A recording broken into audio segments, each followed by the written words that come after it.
Tell me your story. Tell me your story. How did it all start? Do you remember? Oh, now what happened? How did it start? You're now tuned into the Small Business Origins Podcast. I love an origin story. Each week, we dive into the real stories of entrepreneurs and businesses from across the nation. Who is he and what's his origin story? Who started with just an idea and are now making waves. I told you this was a good idea. This is Small Business Origins. Yeah, what's up, everybody? Welcome back to another episode of Small Business Origins. I'm your host, as always, John Kelley, aka John the Marketer on Instagram, all the social media channels. You know where to find me by now, I hope. So we're here. You're tuned in. It's our nationwide search. We're looking for entrepreneurs that have a story to tell. And joining me virtually is someone who wants to do exactly that. I've got Walter Crosby. He's with the Sales and Cigars podcast, as well as Helix Sales Development. Walter, welcome to the show, man. John, I appreciate the opportunity. Looking forward to this. Absolutely. I've been excited for this conversation. We had a misconnection with a booking link that went awry, and I've had a whole bunch of personal stuff pop up here, but this is one of the episodes that I was pretty excited to have because I am a salesman, right? And I think something we'll probably dive into when I'm on your show, something we'll probably dive into in this show is everyone's a salesman too. That's the ultimate thing is everything we do is games, right? Like Dr. Eric Burns said, it's games. You're selling. I'm selling you on being a friend to me. I'm selling my wife on being a wife to me, all these different things. So I love sales. It's something that's excited me for quite a while, and talking to somebody that is kind of that expert is pretty exciting. So I'm looking forward to our conversation for sure. And I can't wait to hop into it, man. But before we do, we always start out with an icebreaker question. So today's icebreaker question is, if you had an entire year of your salary and you had no work expectations at all, just unlimited vacation, 365 days, you got the whole time, and that's it. You get all the money that you're making right now or more. What would it look like every day for you, every week for you, every month for you? What would you do? It wouldn't be that different. The location would change. I really love what I do. The working with people, helping them get better in sales, right? That brings me joy. So I would change my location to someplace warm and tropical. Probably change that 4 times during the course of the year, and just all I need is a strong internet connection, a microphone, and a sandwich, and I'm probably okay. And I can do my thing. So it just wouldn't change. I would keep doing what I'm doing. I can't, my wife and I talked about this a few weeks ago, retiring, maybe slow down, but not retire. Cause I couldn't sit around and not do something. Hobbies aren't strong enough to keep my brain engaged. We like spending time together, but 24/7, I'm a lot for anybody, let alone my wife for 24/7. So we need a little break, and going to work gives her that break. So Yeah. Does that answer your question? Yeah, no, when I looked this one up this morning, I was definitely leaning towards, I guess, what's been on my mind a lot lately, which is even when you do love what you do, if you do it a lot, and that location being so important, I love that you brought that up, is me being away to do what I love a lot. That causes a lot of, that mental thought process for me of like, man, I'm missing out on time with my wife. I'm missing out on time with my kids. My kids are growing up. They don't get any younger. All the stuff that I think parents in their 30s kind of go through of just feeling regret that you work so hard to keep your kids from having the poor lifestyle that you had, or in some people's cases, the messed up lifestyle they had, getting, some people have been beat. Some people weren't necessarily abused, but they had a terrible childhood growing up and no opportunities, and, didn't go do things like cut down a Christmas tree with their family, and, just little simple things like that. And it's like, we go overboard to make our kids' lives better. And then sometimes in my case, it winds up being that I'm all of a sudden now slaving away and burning out on something that I do love. But it's so much that it kind of just takes away. So I immediately went to like, shit, I'm not doing anything. I'm going to be at the house with the kids. We're going to go vacation. We're going to go travel. We're going to do all these things that we should be doing right now, regardless if I can pay my bills or not. It's like, yeah, but you don't get your life back, you know? But I'm not doing that. I'm working so that I can continue to provide the lifestyle that I've given them so far. And that's my choice right now, but I'm going to work on it. You just had me thinking there. I'm like, you know what? You're not wrong. It's like the work can continue and I can be totally fine in a way that it doesn't have to always be just, I'm going to get rid of it altogether, because you're right. You know, I mean, I know the saying's cliche and all, but if you enjoy what you do, truly enjoy it. If it fulfills you and brings you joy inside, then you're not working. And I Yeah. think it just kind of goes to tell you, hey, you got to find something that you can do. For me, I need to find something I can do remote like that, right? Something that does allow me that time freedom. And I think a lot of entrepreneurs are probably questioning what time freedom is right now. Well, but that's the thing. I speak to a lot of entrepreneurs, and they want freedom. That's the thing that they crave. So define freedom. What is freedom today?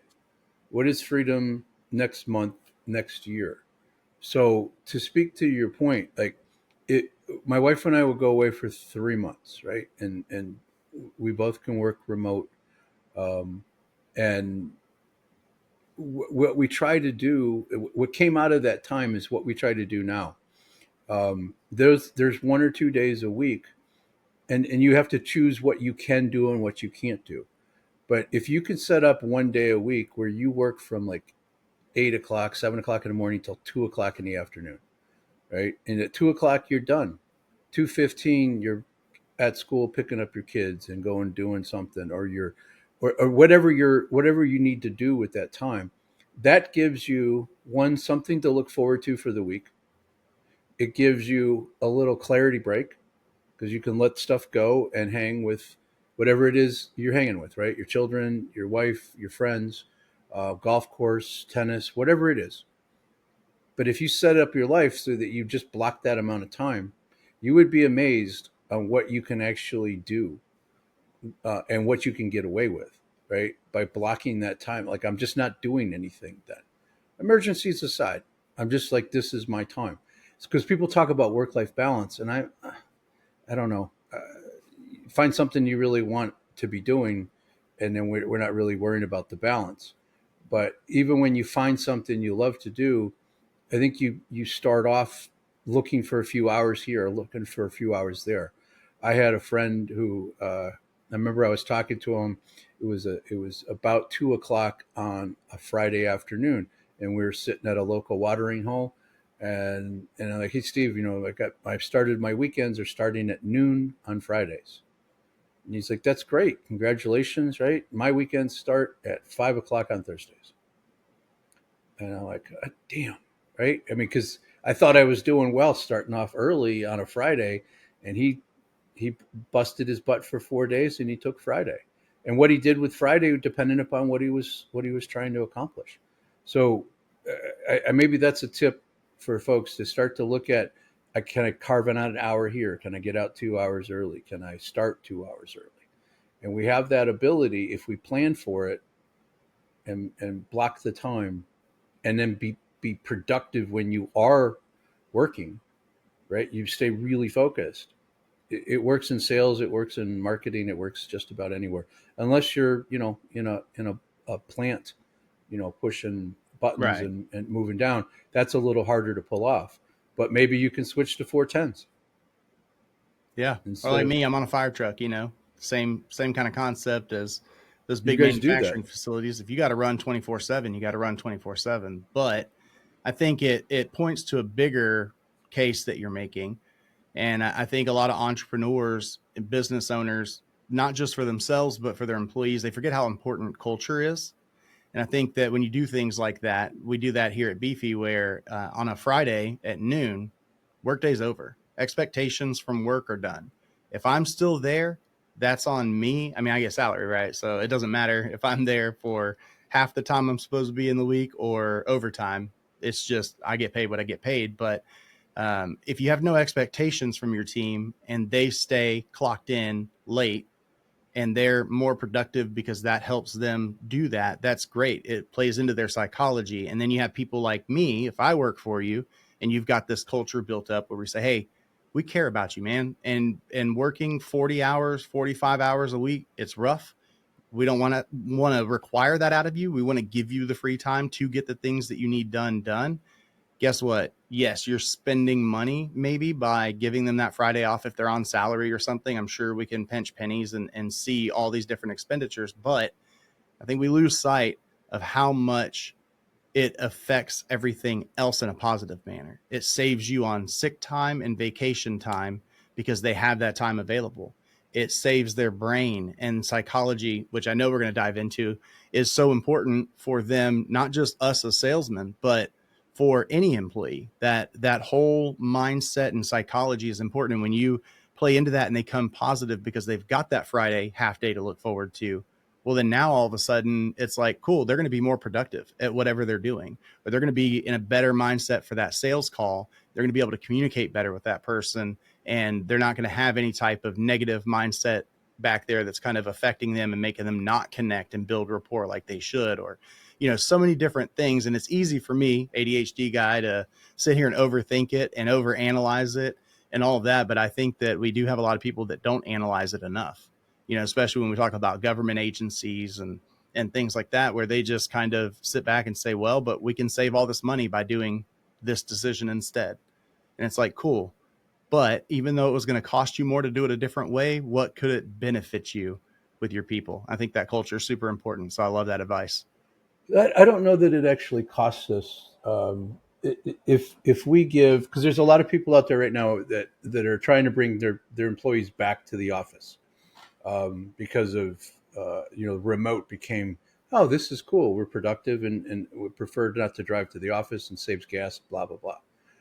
So if your team is being productive, and I know salespeople, right? So we've been remote for a long time.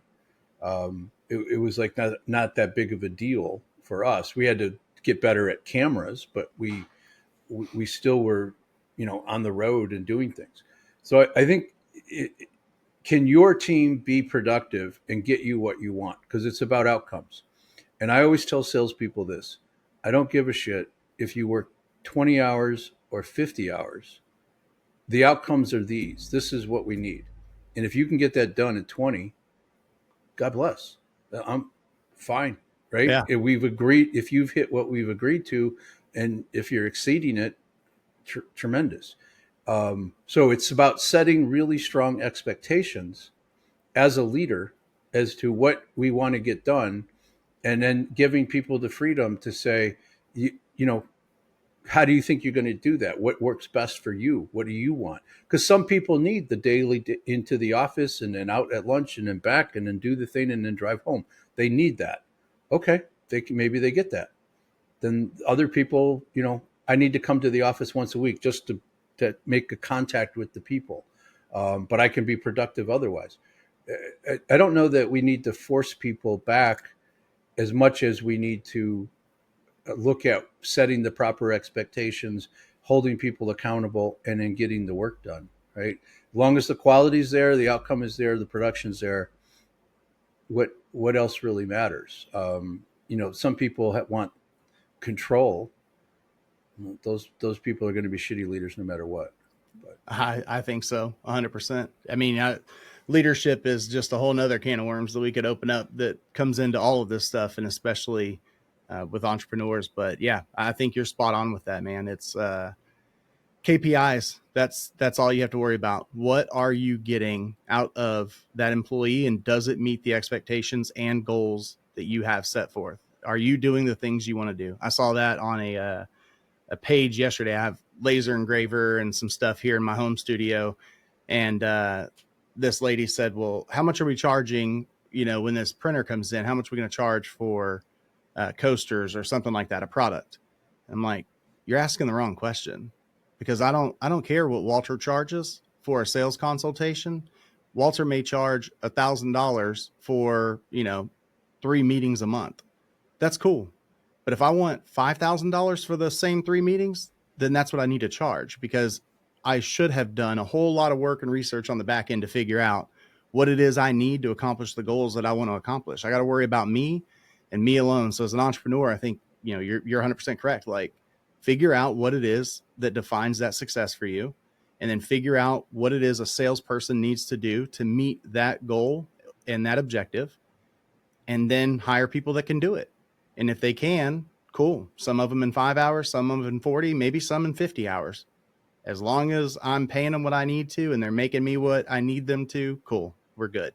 But I think we kind of get so caught up in counting those pennies, and am I getting my money's worth out of this employee?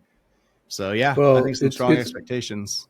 It's I worked for a place for about a decade, and I'd been there about 5 years, blowing out my numbers, hitting my numbers every year. And I realized that my comp plan was really capped. If I really, really busted my ass and I got 30% past my quota, I still made the same amount of money, right? Percentage wise. So I'd bust my ass and blow my number up by 10, 15% by the third quarter. And, I knew I was in good shape. So there was one summer where the office manager was, noticing I was coming into the office at 6:30 and I was wearing a golf shirt and shorts, looked like I might go to the golf course. And she's like, I've noticed you're coming in and it looks like you're going to the golf course. I'm like, I am. I got a 10:15 tee time, which really bothered her. None of her business, but it really bothered her. So I'm standing there talking to the guy that owned the shop, and he's like, you playing golf today? Like, yeah, I got, 10:15 tee time. He's like, you're playing a lot of golf. Yeah, my handicap is really dropping. I'm doing well. I said, I got an open spot. You want to come? And he's like, no, but you're playing a lot of golf. Like, what's going on? He's like, are you unhappy with my numbers?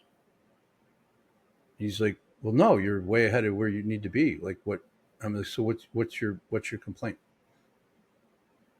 He goes, well, you could go farther. I said, I'm 15% past what you want, and then we're not done with the year. So, and then I explained to him his comp plan was set up so that I capped out, and I could, if I really, really, really push really super hard, I could get another 10 grand. But I would be giving up 20 hours a week. I'll pass. The 10 grand wasn't enough money for me to do that. He's like, you serious? $10,000? $10,000 times 20 hours times how many weeks, right? We're in the third quarter. Yeah. Not worth it. My time is worth more than that. So I said, change the comp plan and you'll see my handicap go back up. Otherwise, I got to go. Yeah. And most people aren't willing to have that conversation with their boss. Most people aren't willing to really think about and analyze what they're doing, what they get out of return out of those dollars, and what they could get out of it, right? If they did things differently. So I figured out the way to really be super productive in 20 hours. And I did that. It took me 50, 60 hours a week to get to that point, but I earned it. And I think that the last few years, I mean, I did really well, but you have to find that balance for yourself, I think. And sometimes you got to push back on the system, because the system isn't there to help you most of the time. That's not a lie. No, I love it. I think it's great advice with that, that pushback is also leadership. You can lead from below. And I think that what you're describing is opening a leader's eyes to a different perspective and some things they need to analyze. And I think that's great. Empowering people that are working for us or with us to be that leader is excellent. So, but I think we could go on all day about this, and we're here to talk about you, Walter. I love to hop into the personal side of things. Being a salesman, the importance of storytelling, the importance of personal branding, all of those things. And I love to start there and just kind of figure out all these unique perspectives that you have, everything you've been sharing so far. Where did that come from? How'd you get into entrepreneurship, and then basically just your origin story? What is it, and where are we headed? Well, there's a quote by an author, poet called Oscar Wilde. And the quote is, "Experience is the name I give to my mistakes," which is pretty profound, right? We have to go through life, make mistakes, try things to get the experience we want. Um, and I like to add on to that. I'm really experienced because I've made a shit ton of mistakes, um, and I did it because I didn't have somebody helping guide me. So I came from a real blue collar family. My father worked in the automotive industry in a plant. Um, we weren't poor. He did all right, but we we always had tons of food. We always had pretty much what we needed. But you didn't have, you took the vacation, but you didn't go to Europe. You went to Tennessee, or you went to Georgia, right, with a camper. Um, so I had pretty humble beginnings where the work ethic is what I took out of that, right? And what it was kind of taught, that if you work and you get yourself in a position, they didn't care. My parents didn't care if my brother and I were ditch diggers or doctors, as long as we were doing honest work and being good people, and that we were doing our best. And so school came easier for me than my brother, and it just, I went to college, and I didn't have any help there. Um, it wasn't like, here, you should take these classes first, and don't take 18 credits your first semester, because you'll kill yourself. Um, so I had to figure things out myself, um, for a very long time, and I wouldn't change it, because those experiences, you learn from, and you can take those with you for the rest of your life. So I graduated high school, and I remember my father took me to his plant. They had an open house, and he's like, "Look, you could do this, right?" And he showed me around, right? And it was dirty, it was hot, it just was disgusting. I've got an appreciation for what he had been doing, and I was like, "Thanks for showing me this, but no, thank you. I'm going to school." Um, so I had a high school guidance counselor say, that told me I couldn't get into the University of Michigan, right, which was the state I grew up in. It was a school that I kind of wanted to go to. He's like, "Oh, no, you need to go someplace else. You're not going to get in there." So I applied to one school, University of Michigan, and I got in. Um, and I graduated, putting myself through school. Um, I was on a 10-year plan, finished 5 years early. That's how I always position that. Um, and it was a great experience, because I learned how to get what I want out of a system that didn't care about you as an individual. They didn't care about educating you.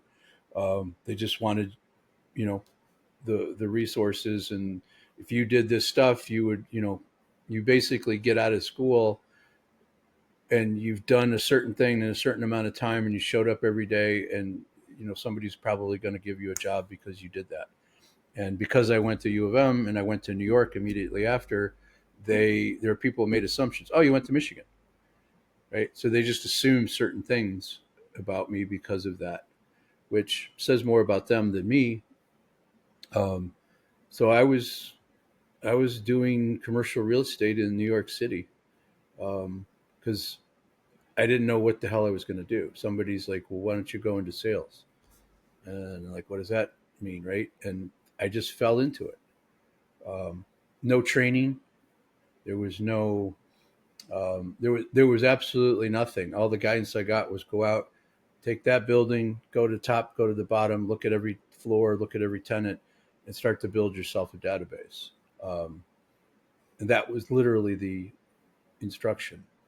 There was no computers that were system at then. I had my college computer, so I built a database, and I just started working hard, um, and calling people. I would literally make 400 to 425 dials a day, maybe talk to 3 or 4 people. 2 or 3 of those people told me to go pound sand, right? And over time, just discipline, being consistent, you get lucky. And then you get good, right? So the 4 C's that Dan Kennedy talks about: commitment, courage, capability, confidence. You get them in that order. You don't start with confidence. You start with, I'm going to do this. I'm going to get into Michigan because he said I couldn't. I'm going to go to New York and do it because what's a bigger challenge?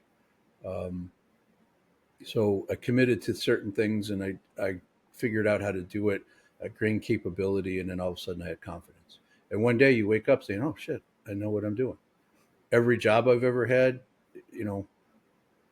they would ask me to call on electrical engineers. And I'm thinking these guys are super smart and they know more about this product than I do.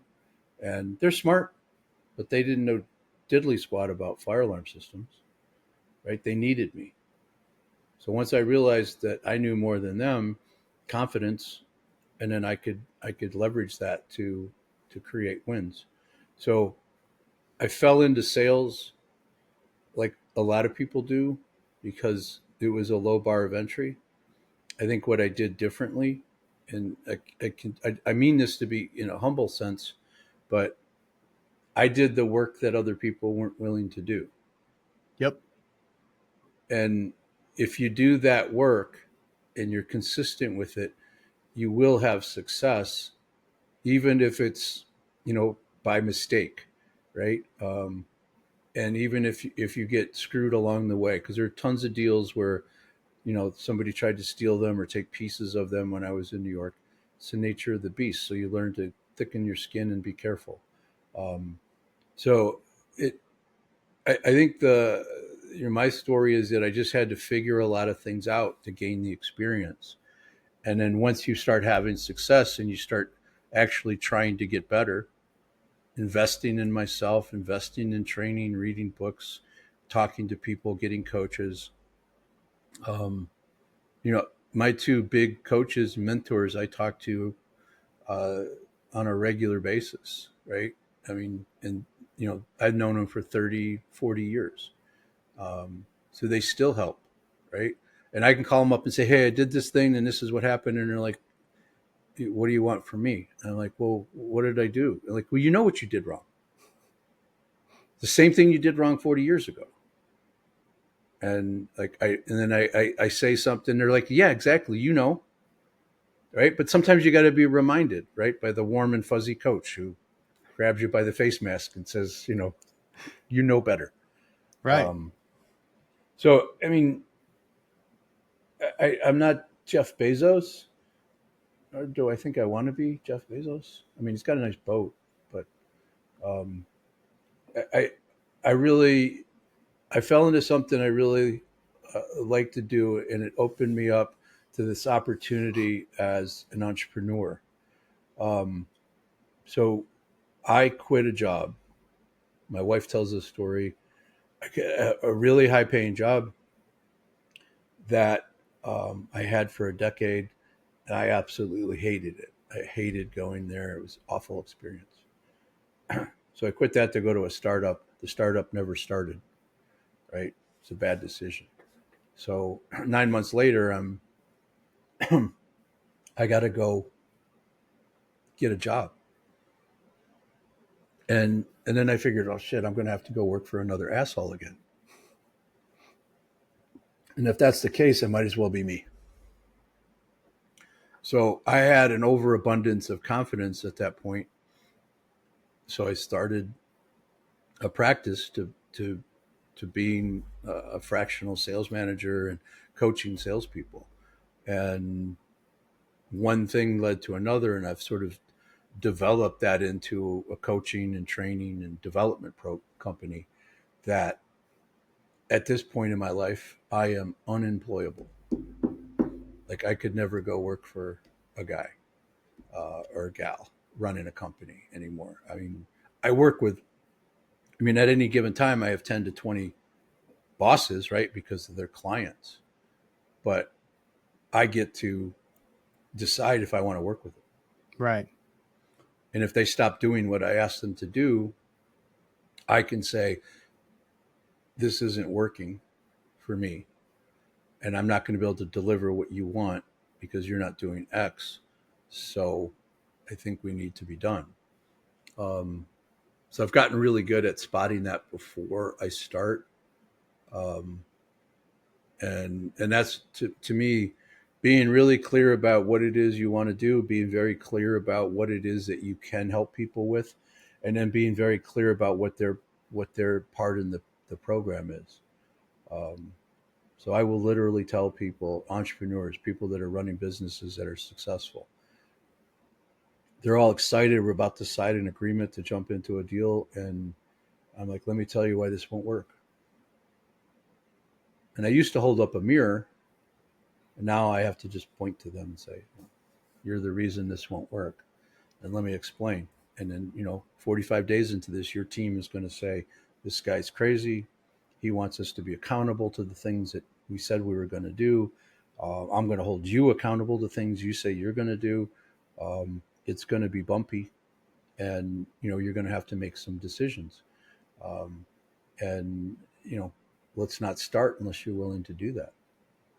So, I am who I am. I'm not for everybody, but if we align, and you're serious about changing your performance of the sales team and changing that culture, because I think the sales team is a culture within a culture, right? We need to be loud and boisterous and feisty. And it's like that Italian family Sunday dinner, right? Where everybody's yelling at each other, but we're a team. So at the end of the day, I want that culture to fit into the main culture, but I want that competition. I want us to push each other. I want us to help each other, right? I got you this month, right? Or you got me this month, I'm going to get you next month, right? That's sort of the mentality. But we're there cheering each other on along the same way. So I don't know if I answered your question, John, but 100%. I mean, and again, just dropping little golden nuggets the entire way too, because that last part you started speaking about with the ability to refuse to take business or fire a client if you need to is definitely something that I think many entrepreneurs, they get so caught up in their immediate goal. I need money. And I'm one of them. Like, I've worked for some asshole customers that were my boss. Andrew over here at Beefy, he has allowed the hiring of some asshole customers that it's like, well, we need the sale. We need that sale right now for our objective more than we need our mental happiness, unfortunately. But that's a very fine line that becomes a very dangerous game that can absolutely crush the morale and your culture in your organization. And I think that it's something that you kind of have to really take a hard look at and ask yourself in the end if it's worth it, because it's just like our icebreaker question conversation. You may think from the outside or from the inside looking at it, analyzing it, that it's actually costing you money. But then an outsider is going to come along and look and see the benefits that you're getting. And then all of a sudden give you that perspective of, hey, yeah, it's actually worth it. You may feel like you're spending money on it, but it's worth it. And it works kind of in the opposite way. But, with this scenario where it's like, you may think you need that sale and you may think that it's worth it, but the damage it's going to cause to your team and to your company overall, it can be big time, and like I said, there's definitely times that I have slaved way past 12 o'clock, way past noon on a Friday. There's times on a Saturday or a Sunday or on a Tuesday at 1 a.m. that I'm working and I shouldn't be, because I need to. Emergency situation, or this goal is that important. This is a huge sale and I need it. So I'm going to do what I need to do, even if it means being up at 1 o'clock in the morning, scheduling an email for 8 o'clock.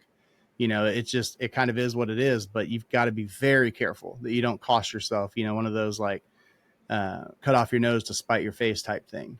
It's like, yeah, well, you're going to cause some damage.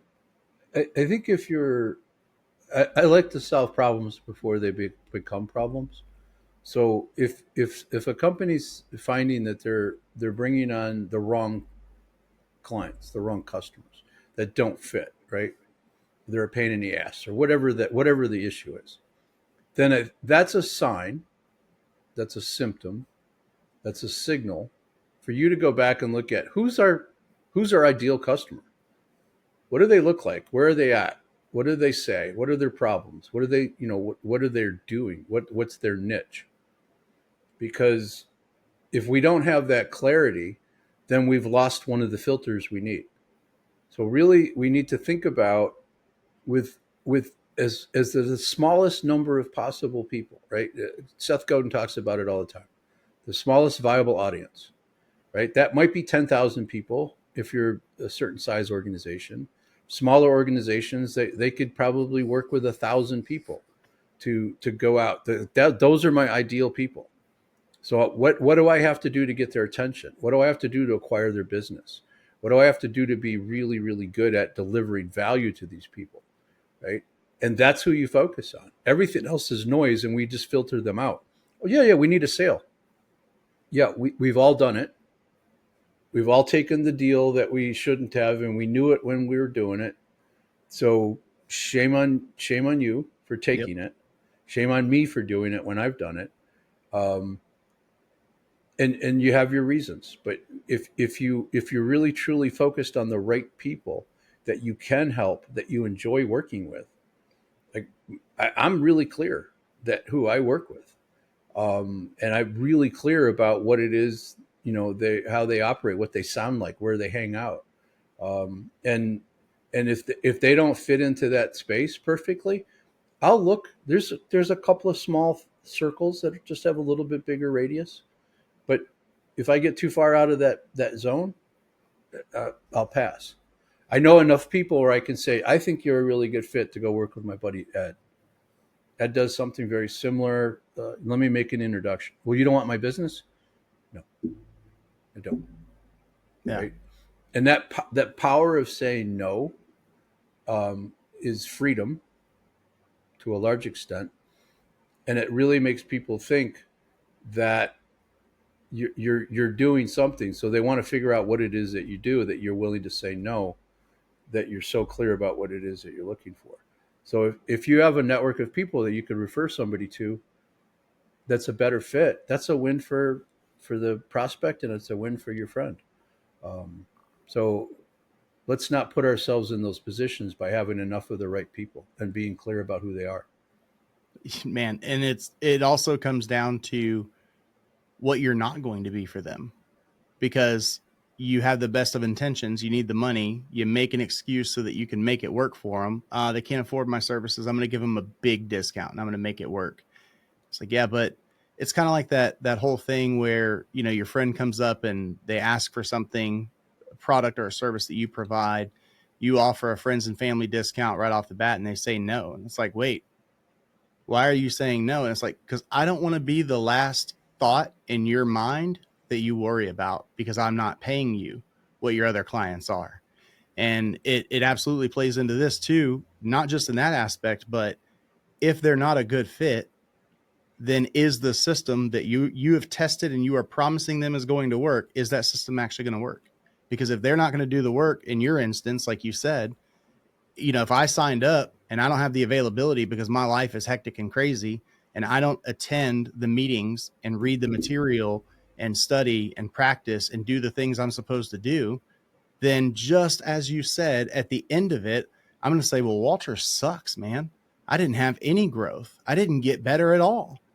And that's going to be my warped perception that's going to have me say that.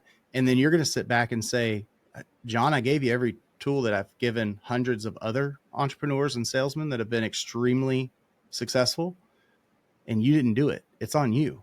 You're the one who failed. It's not me. You suck. And I think that's a hard pill for some people to swallow, especially entrepreneurs starting out. But man, if they don't look at their time freedom and see they don't have it, then why are you trying to give it away for cheap? Why are you trying to give it away to anyone who will pay it? I think there's one of the things that you said in there is friends and family discount. Yep. I'm sorry. If you're my friend, you shouldn't ask for a discount, right? Just because we know each other doesn't give you the you should be paying my full rate because you value our friendship and value the work that I'm doing, and trust that I'll tell you that I'm not a good fit. And when somebody doesn't like a price, It's like, okay, can you reduce your price? What do you want to take away? What do you Right. want me not to do? Well, I want you to do it all, but I would drop the price. Oh, no, can't do that. That's silly. Right? I gave you a number that's fair. I gave you a number that's going to allow me to do what I need to do for you. So I can reduce the price by taking away some of the steps or take away some of the deliverables. But you asked for all these things.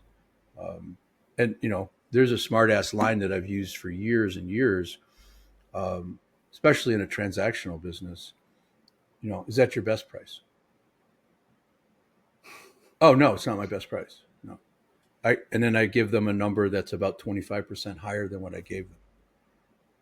And they look at you like, what? I'm like, yeah, you said my best price. I told you 1,000. Now I'm telling you it's 1,200. That's my best price. Well, I meant lower for me. Like, oh, no, 1,400. Yeah. Right. Because that means that person is looking for the cheapest price. And we should have been able to figure that out if we did good discovery, because we need to understand their criteria for making a decision. And we teach people, if you're looking for the least expensive option, let me tell you now, I'm probably not going to be the least expensive option. What should we do next? Because it's their problem, not my problem. Well, why are you more expensive? Well, I'm a little bit more expensive, John, because I don't get that question very often. Why do you think I'm more expensive? And then whatever reason they give you, that's it. Now you dig back into that reason. Well, maybe because you give, your quality's better. Yeah, that's it, quality. So tell me about you. You probably bought something in the past cheap and it wasn't of quality. Tell me about that situation. And then they tell you why they'll spend more money. Right. So Yep. stand your ground. Don't back down off your number if you're confident your number was to begin with, and you shouldn't be talking about prices unless you're confident. I remember I had a sign shop for years, and I was standing in the lobby of this thing, and this guy wanted a price on some little signs for his truck. And I did that same technique with him. He's like, what's your best price? And I'm like, 450. And he's like, oh, I meant lower. I'm like, oh no, it's 450 now. And then I said to him, why do you think people pay us a little bit more money? And he's like, well, because you're an asshole. And I says, you know what? You're right. I'm an asshole. But come with me for a second. And we looked around the wall, and my production facility had about 17 guys in there. They were working. Everybody was really busy. There was stuff going all over. And I looked at him. If I'm such an asshole, why are they so fucking busy? Mm-hmm. And he's like, well, I'm joking. I'm like, no, you're not. You're probably not a good fit because I'm not going to be the least expensive. So I wish you well. He's like, no. I'm serious. Like, let's, right? So the table had turned because I didn't back down. And I think salespeople, entrepreneurs, we need to believe in our product, believe in ourselves, believe in the service that we're providing, and know that we have it priced fairly. And just because somebody doesn't think it is, doesn't mean you're wrong, right? You got a consumer that doesn't do what you do every day. So how are they making their decision? You need to dig into their thinking and try to understand what it is that where they're coming from. Absolutely. And I want to dig into it so bad, but I know that is something for the Sales and Cigars podcast for me to give that opinion on. Cause I agree with what you're saying. You're taking me to church. What I want to know is getting into that level of confidence. It does take a lot of failure, a lot of experience, which is also learning. That's how we learn is we make those mistakes, we correct it, we figure out how to do it the next time, and then boom, we're good to go. Now we've gotten that. Of course, you're always learning. That's why I value a really good coach in all aspects. Leadership. I was speaking to a leadership coach yesterday. sales coaching, whatever it is that you need for the job that you're doing or the life that you're living, you've got to have that person, because like you said, I may know the answer inside, but I'm going to give myself every out that I can for that not to be the answer if that's not the answer I want. And so we need that third party that can sit there and say, hey, just do what you know. Do what you know is right and stop questioning it, because we just need kind of like that light switch in our brain to just say, all right, I did know it was right. Let me go that way. So when it comes to coaching, as you know, there are a ton of coaches that exist in the world, and we position ourselves as a marketing agency the same way that you position yourself. We're not the cheapest. I know that for a fact. My direct competitors next door. I've got another person that I would refer you to if you're looking for cheaper work. But if you're looking for the caliber of work that we bring, if you're looking for the service that we provide, and that's going to fulfill what you need, then we are who you need. You just need to pay that amount of money to engage with us and allow us to do that job. So if I'm shopping for a great sales coach, how do I know the difference between if my current sales coach is the best for me, or if Walter may be a better opportunity or option, especially when it comes to, I may have to pay you more than what I'm paying him. So why would I make that switch? Or, vice versa. Maybe I look at it and I say, well, why is Walter cheaper and my guy's more expensive? Am I going to get more? What makes you unique and gives me that confidence that you're talking about? Everybody's unique, right? Of Everybody course. has their. So I think there's a couple of things in there that you want to think about. You have to respect the person that you're going to work with, and that doesn't mean they got a line of credentials of that they've helped all these people. It doesn't mean they got a jet. Um, that that's not my point. That they can articulate to you their strategy, their formula, their framework, their coaching model, and I can do that quickly. Performance equals potential minus interference. It's not mine, right? I didn't come up with it. It's 30 years old. It started on a tennis court. Timothy Gladwell created it, but it works. It works in sales. It works in tennis. It works in baseball. It works in soccer. It works everywhere. Performance equals potential minus interference. So where's the interference? In sales, it's usually in one of three areas. Skills, easiest thing to fix. I just gave you a technique there to challenge somebody to get them to pay a little bit more. That's a skill. Mindset.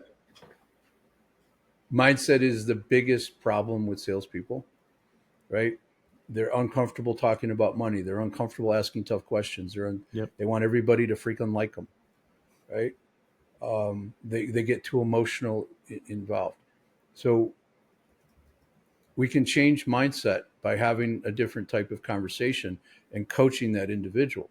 However, it's a lot like a drug addict or an alcoholic. If you don't recognize you have the problem and you don't admit, yeah, shit, I do that. Yeah, I do want everybody to like me. So if you admit that you want everybody to like you, then we can start to work on where it shows up in your work, where it shows up in your conversations, and we can start to correct it at that point. And then there's some things that we can't fix. Do they have the will to sell? Do they have the desire and commitment that's necessary to go out there? Do they take responsibility for their actions? So an interview question I use with salespeople is talk about, go back in your memory bank here in the last 6 months, talk about a deal that you thought you were going to win, but you lost. Think about it for a second. Now explain to me why you lost. And if they start explaining, well, our prices were too high, the customer was really difficult, and the dog ate my homework, right? The reason you lost the opportunity, because if you should have, it should have been an opportunity that you should have been able to win, right? It was winnable. If you didn't have a shot, you shouldn't have been in it. So if it was a winnable opportunity, it means you did a shitty job in discovery, right? That's what my coach said. He told me that from stage in front of 300 people, right? So it was kind of soft and fuzzy, and it was beat around the bush a little bit. You did a shitty job with discovery. And where did I go wrong? Well, what was the reason? And you can back it into, you didn't really understand their decision criteria. You didn't understand that they had somebody sitting over in the weeds. Doesn't mean you could talk to them, but you had to know how they were going to make the decision and who else cared about it. So it's, if you don't have if you're looking for a coach and they can't easily articulate how they go about coaching somebody and what their formula is, and they can't get you to understand it easily, might not be a good fit. If you are not compatible with that person, personality wise, right? You don't have to like them. You don't have to want to take long walks on the beach with them. You don't even have to like going to lunch with them. But you have to respect the fact that what they're telling you is true. You might not like it. So a lot of guys out there, I mean, it's somewhat sexist. There's a lot of guys out there who's played football. And at some point, even high school, college, whatever it was, they didn't like their football coach. He made their life miserable. He would yell at them, he'd scream at them, he'd grab them by the face, all that stuff. But one day you did a nice job in practice and he'd pat you on the ass as you walk by. And it's like, nice job, Crosby. That's all it took. Yeah. You'd run through a wall for the guy. So I think you have to find that. And it might take you one or two conversations to figure that out. But if you can't build that trust with that coach, then you're wasting your time. Does that answer your question? It's totally fair. I mean, I absolutely resonate with that. I mean, my current sales coach is very much like that. I love him to death. I don't have any complaints, but like you said, there's no beating around the bush. I'm going to call you what you are. That old walks like a duck, talks like a duck, is a duck, obviously, but we don't like that. We're uncomfortable learning. We're uncomfortable gaining that experience because we don't want to be bad at something. We want to be perfect at something. If we have that mindset, which I very much have the mindset of, I want performance to be perfect. I want to hit every goal. I want to make my leadership happy. I want to make my boss happy. I want to do all of those things. But I think in a healthy manner, you have to step back and say, that's impossible. I can't do that. And when he's making my life hell, is he making me better? When he says those things and it hurts my feelings, does it hurt my feelings because it's kind of true? And does it make me better? Does it make me want to perform better so he won't say that shit to me anymore? I think that's a very important thing out of coaches, bosses, leadership. We should want that because we're always the rookie. I've been doing sales for quite a while. I've had a sales coach. I've learned a lot. If you go back and listen to my first sales calls that I ever got on, I was dog shit, just trying to connect and be a friend and see if I could get them to say yes. You go back and listen to the first 3 episodes of this podcast. I was nervous. I was shaking. Audio was not great. I didn't have video available for it. And then you listen now and people say, hey, you connect really well with your guests. You ask some pretty cool questions. Y'all get into some really cool conversations. I love listening to your show. And I'm like, you must not have listened to episode 1, 2, or 3 because you came back, and it, of course, we're our own worst critic, but I think it's important to be that challenge. But if you're striving for perfection, you're going to fail. For sure. Excuse me. So we should be trying to get better, a little bit better every time we go, right? And you're going to have setbacks. That's normal. Expect it. But if you're trying to get better, you will. If you're trying to get to perfection, you're going to fail. You're going to frustrate yourself, and really you just want to change that mindset, because that is right. You're not going to be perfect at this, and you have to be authentic. The words that you use to say something is going to be different than the words I use to say something, right? Just from geography of where we grew up and where we lived, right? Right. I mean, I left New York and went to Atlanta. I had to downshift a couple of gears, right? I got out of the car I bought a brand new car. First time I bought a car, right? Brand new. I bought cars, but this was a brand new car. And it was the first day of me having it. And I pull into a Dunkin' Donuts to get a coffee. And I'm standing as I'm getting out of the car, and there's a big truck next door to me. And this dude opens up his door and slams into my car, right? And I'm this calm, cool New Yorker, right, that just got out of the city. And I go into this effing tirade. Yeah. And then I see the guy slide out of his car where his head is above the truck. I'm like, oh, shit, right? This is going to be bad, right? But I started it, so I got to finish. Right. So he's like, what'd you say, boy? And I'm like, the door, brand new car. Can I buy you a coffee? And he's like, come here, right? And he literally put his arm around me. He's like, let's look at the car. And there wasn't any damage. His door hit my mirrors, and it was no big deal. He's like, you're not from around here. I'm like, no, sir. He goes, well, that's not how we talk to people around here, right? I said, I appreciate the tip, right? And let me ask yeah, exactly. And let me go buy a coffee. And he was like a great guy, right? And he understood. He goes, you're really proud of the car. I said, it's brand freaking new. I bought it yesterday. And so we talked about the car for a couple of minutes, right? So you got to learn to pivot and say things to the people that are going to resonate with the people that you're talking to. So you need, something I say to salespeople all the time. You need to be the salesperson that prospect needs you to be, right? Sometimes that's a little warmer. Sometimes that's a little more nurturing. Sometimes that's a really like, no, dude, you need to do this. This is what you need to do, right? So you gotta go meet them where they are, but you cannot change. You can't be inauthentic. You got to be who you are, and you always got to be willing to do whatever it takes within the boundaries of integrity and honesty, right? So be creative. Don't bullshit. But be creative about trying to figure out a way to make a deal happen. And there's tons of stories about that. But the idea is a good coach can give you sheet music, but you got to go play your instrument. And if you're playing all the notes in the right key, it doesn't matter. But if you're missing notes, it's going to be a problem. And if everybody else is in G and you're playing in C, there's going to be a problem too. So. I love it. I think I think it's spot on. And just talking about sales coaches and all of these places, and I mean, I think it even, again, just talking to the entrepreneur themselves as far as what they offer and how they do things. I think that being a resource first like that is a very, very important quality.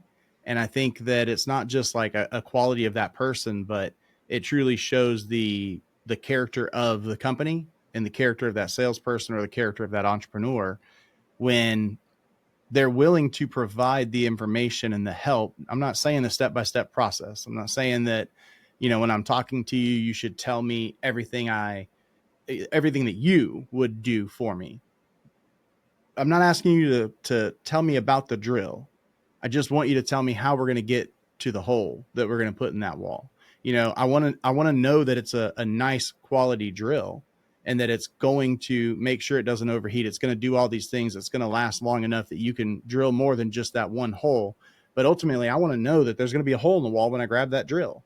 And I want to know why I should buy it and not the cheap Chinese knockoff that came from overseas that's going to explode and cause damage to my face and hands. That's the thing I need you to sell me. And if you can give me some of those tips and tricks that are going to help me make an educated decision for free or for a discount, or as that first, top or middle of the funnel thing that says, hey, here's a free resource, here's something cheap that can kind of get you started and help you make a really good decision and get where you need to be to have the education to make a good decision. And then let's get to that big product or service, the one that's going to make you who you need to be. And I think you being on this show is a free resource. Going to your website and seeing the videos, seeing the podcast appearances, those are all free resources. I can pick up those tidbits and tips from you along the way. I've already typed up like 3 or 4 things you've said on my note because I love it and I resonate with it. But then, your show is a podcast where I'm positive someone's going to grow, even if they just listen to that and never actually engage with you. So I kind of wanted to transition and talk about the show a little bit, because I feel like every time you talk, you're going to have, it's like a therapy session is what I'm hearing. It's like, yes, I'm a sales coach, but also this is a little bit of therapy, because these things play into your personal life as well. It plays into your relationships elsewhere. Like I said at the beginning of the show, everyone's a salesman, whether you actually sell a product or service or not.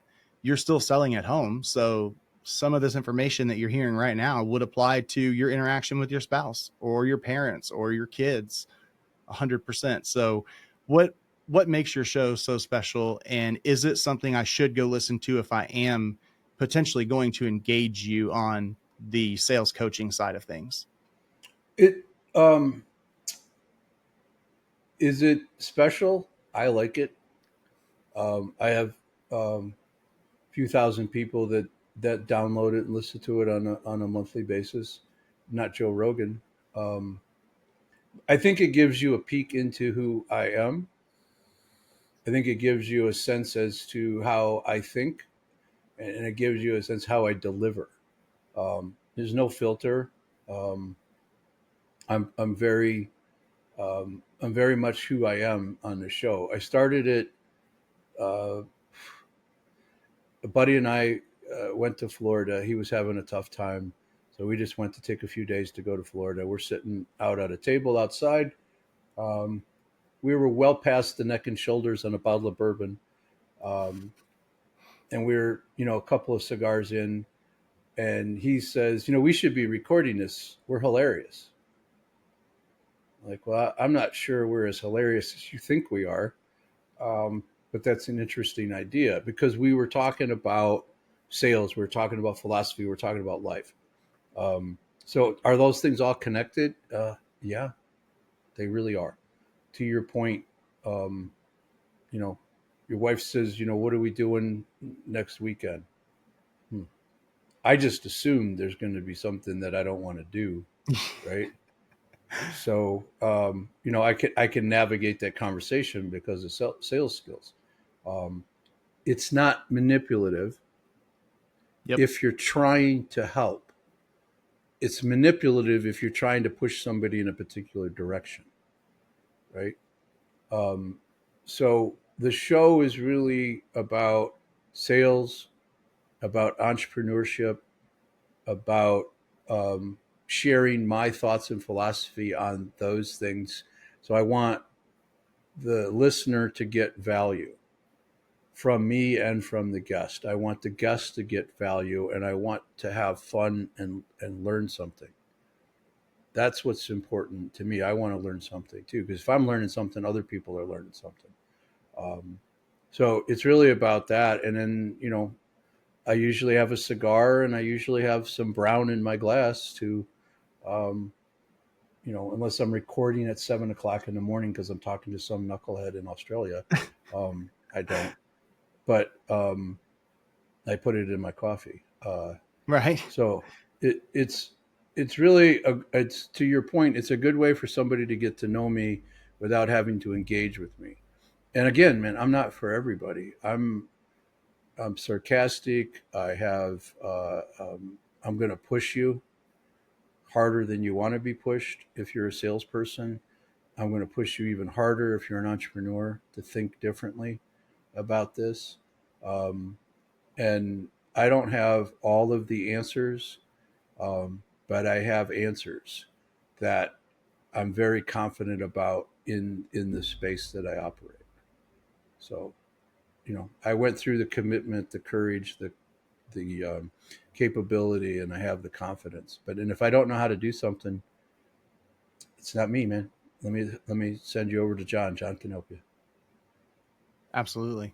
I think that's super important. And I've had that conversation, especially because, and I think that it, it says something about me. It says something about Andrew that we're willing to sell to our friends, because if I'm talking to a friend, then I better believe in the product. Otherwise I'm not a good friend.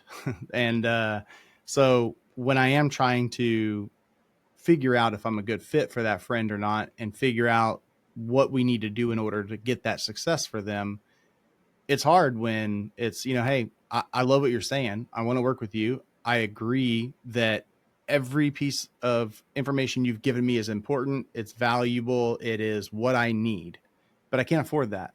You want me to spend $3,000 or $4,000 a month, and I've got 800 a month freed up.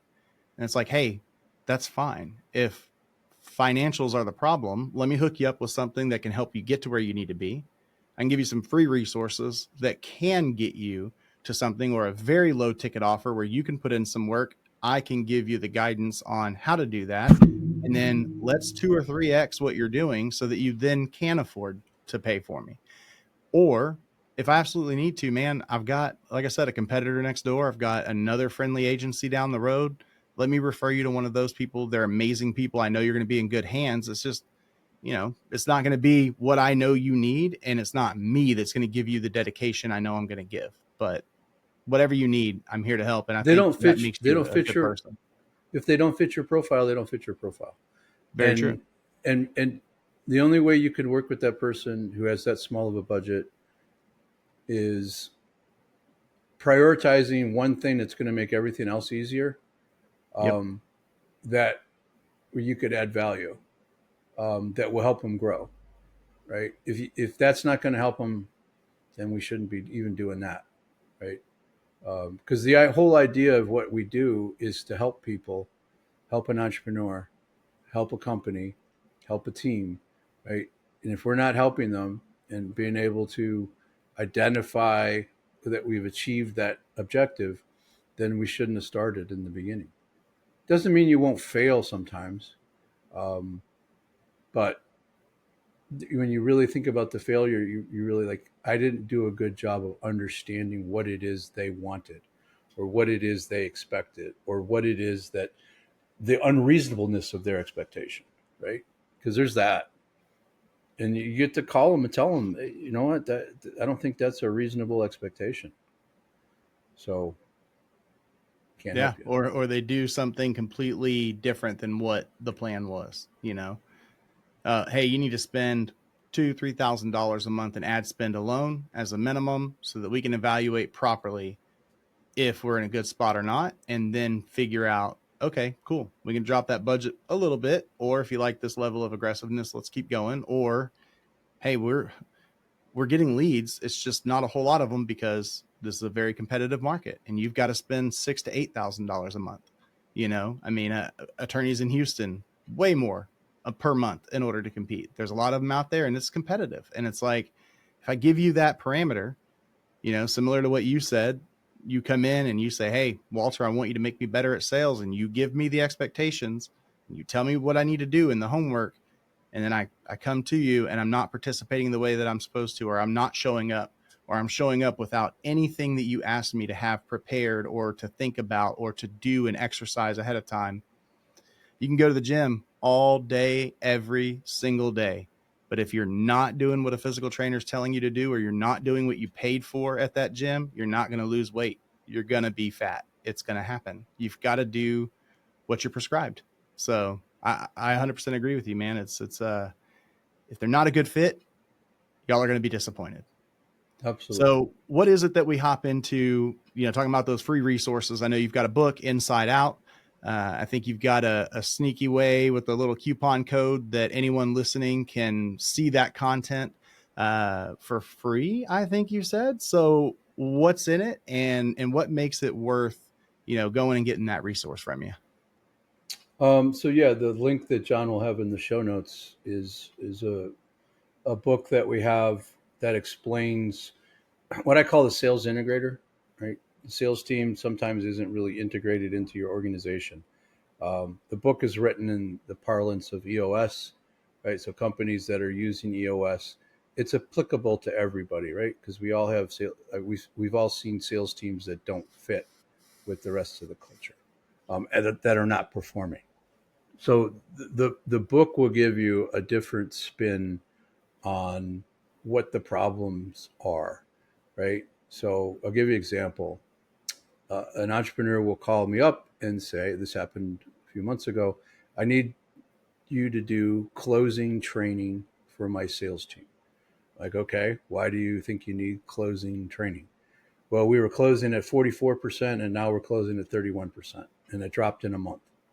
So, okay, that's significant. Why do you think it's closing? I just told you the win rates dropped. Yeah, nothing else changed. Everything's exactly the same.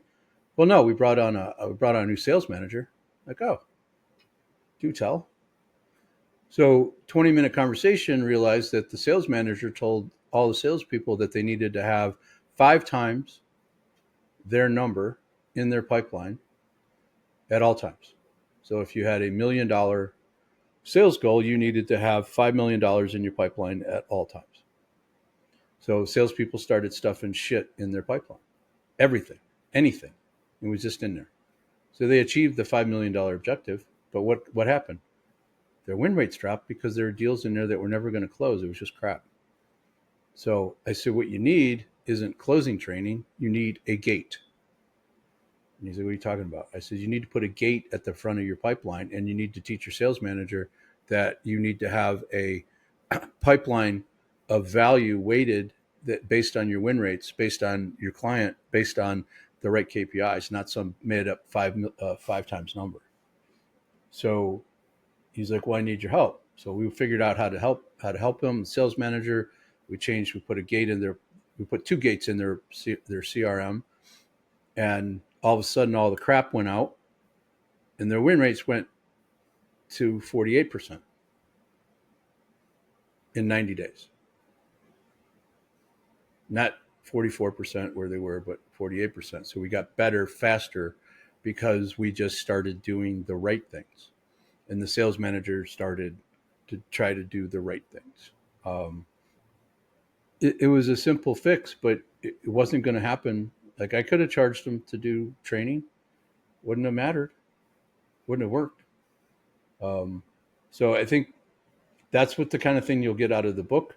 You'll learn that your sales process, there's some fundamentals that if you don't have in place, training isn't going to work. So I do sales training, but I tell people sales training is the last thing you should do. You need to get all these other things in order before you start spending money, because you're going to train the wrong people at the wrong time. And you're going to probably tell them the wrong things. So let's get the fundamentals right. I'll go back to football. Move your feet, blocking and tackling, right? Do the basics, be able to last 4 quarters, and then try to get fancy, right? So that's what we do. And then once that's in place, then you can really scale, because we have something that works and you can just pour gasoline on it and it'll go. The more fuel you give it, the more it'll go. But if it's broken to begin with, you're never going to be able to scale it. That's what's in the book. Gotcha. So do you think, kind of a clarifying question, I guess, if you will, on timeline, because what I kind of see, if we kind of use your football analogy here, is you can have a team owner, and then you've got your coaching staff, specifically kind of like that senior leadership staff, if you will, when you think of a sales team, that VP of sales or that sales manager, and then you've got your team. And I love what you're saying. If I just, as an owner, I say, you know what, cool, I want my team to get better, so I'm going to peel off millions of bucks and I'm going to go spend money on extra training and extra equipment and all these fancy things to make my team better. But if there's a problem in the front office, if there's a problem all the way up top with the owner of the team, there's a problem with your head coaching or both, then I need to fix those things first before I come to Walter and say, Walter, make my sales guys or girls better. I need to come to you and say, Walter, can you help me get my entrepreneurship and leadership and sales empowerment on point first? And then if that's on point, hey, I need to make sure that my VP of sales and or my sales manager are on point and they are doing the things they need to make sure that they're achieving the objective for the company, and then go down to that team level where you, like you said, I need them to be good so they can evaluate, okay, is John Kelley the right salesman to have here? Or do I need to replace him? Or do I need to change his seat to a different job title? Or do I need to, is that kind of the order of operations there? Or what are you thinking?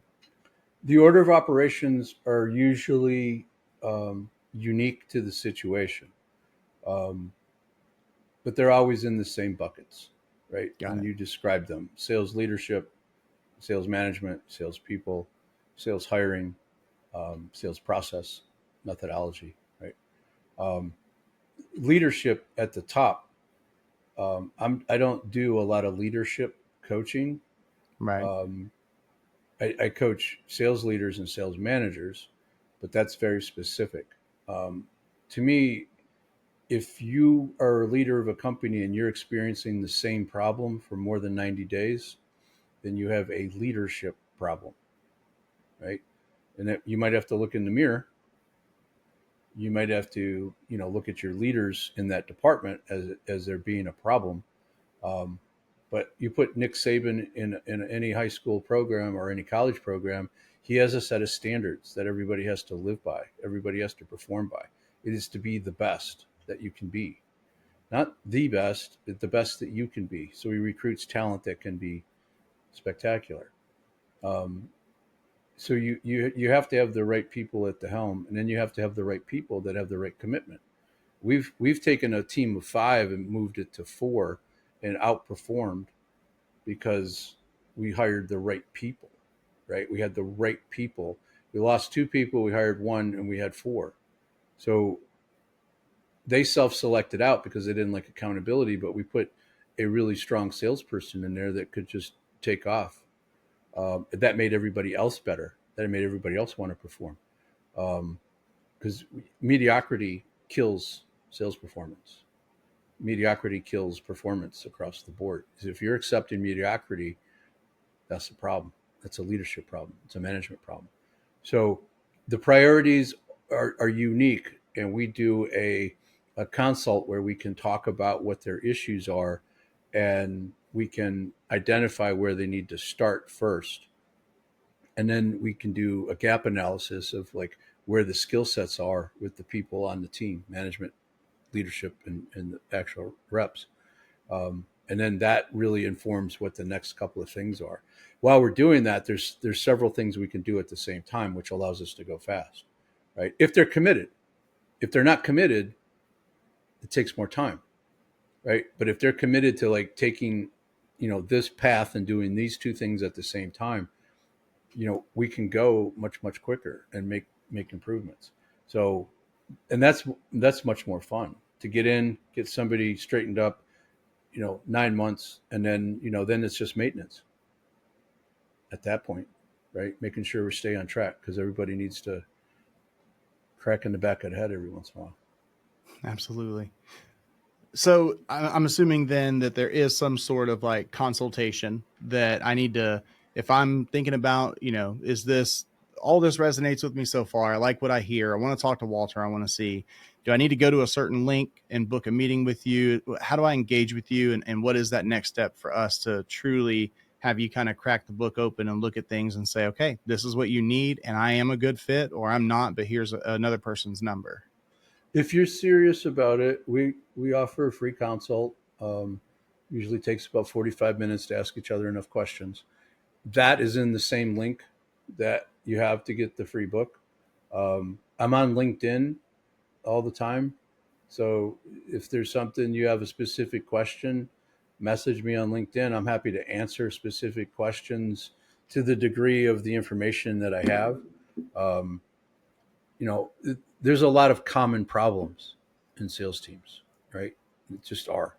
Um, but your situation is usually which one of these problems is causing the biggest issues, and which one, if we did first, would make everything else easier, right? That's what we look at, right? Because then if we solve that problem that makes everything else easier, yay, then we can go faster. And usually everything you buy that book and read it and understand it and look at it, take notes, call me and say, hey, what do you mean by this? You could do this yourself. I'm not a brain surgeon. I'm not a rocket scientist, right? I'm a dumb sales guy that's got a lot of experience. So I can help you go faster. So if you want to do it yourself, God bless. You got all the info. If you want to go faster, call me. Yeah. I'll tell you all the tools to buy. I'll tell you the chainsaw to have, the rake to have, the gloves to have to protect your hands, everything that you need to go forge a path through that thick, dense forest. I will give you every step-by-step instruction that you need to go do it for free. But then when it's been a year and you haven't gone anywhere and you're looking at my yellow brick road that I built down the damn middle of it, you want to pay to use my tollway? Come on, come hop on that yellow brick road and let's go quicker. I love it. Marketing, we sell it the same way because it's a very similar thing. That most companies, if you've got an unlimited budget, then sure, pay to have social media management done, SEO, ads, all the things, do it all. Get a CRM, have automations in place, pay for it all. But if you want to make sure that you put the right amount of money in the right place in order to get the effect you need, so that you're now making the performance of the other things better, because your website sucks, it looks like shit, it doesn't convert, and it's not selling to anybody, and you're running ads to it. You can spend all the money in the ads that you want.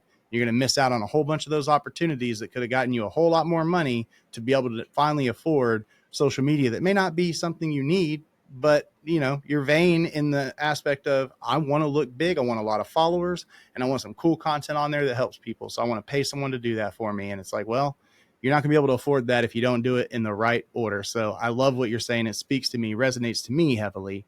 And we'll have all those links down below, of course. That way people can connect with you. And I mean, man, unless you've got something just more that you feel like you need to get off your chest, I think I could talk to you all day. So, I'm comfortable with it. I think I've gotten to learn a lot here and learn a lot about you. And I sure appreciate having you on the show. I appreciate all the time we had here to talk. And I think,